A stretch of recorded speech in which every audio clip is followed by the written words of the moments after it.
Ayan guys, yung mga ibon na yan, mapapansin nyo, yan.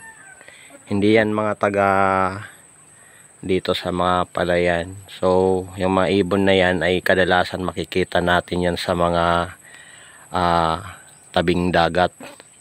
So, minsan ko lang to nakita dito eh. Ngayon ko nga lang nakita ang klaseng ibon na to eh. Kasi kadalasan nakikita ko yan dito yung mga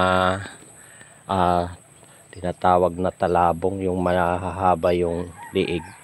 Pero ito parang mga migratory bird yata to.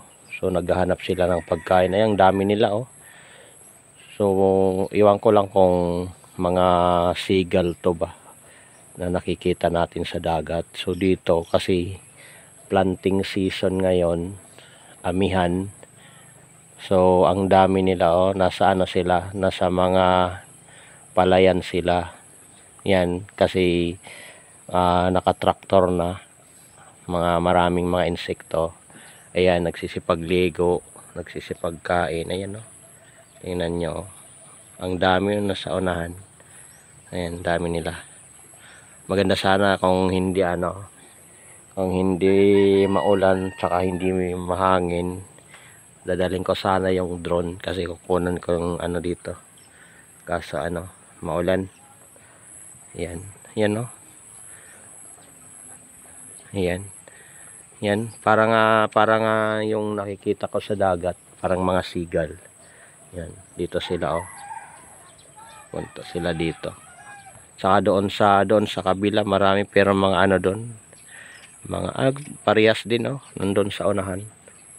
Ayan. Ang dami nila oh. Ayan. Doon sa unahan. Ayan no, lumipad do. Yan. Yan no. Nakita ng yan. Bihira ko yan makita dito eh. Ayan. Siguro kasi medyo yung dagat ngayon kasi may may bagyo. So umakyat sila dito sa mga palayan. So dito sila naghanap ng makakain. Yan. Ngayon ko lang nakita to ganito karami yung mga migratory bird. Yan. Yan oh. Gandang tingnan oh. Yan sila. Yan oh.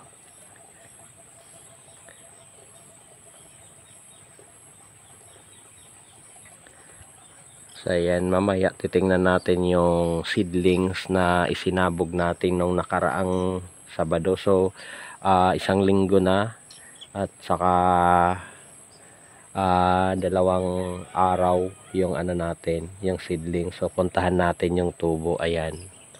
Kung maganda, pero nakikita ko maganda eh. Ayan oh, gandang tingnan mga ibon na yan.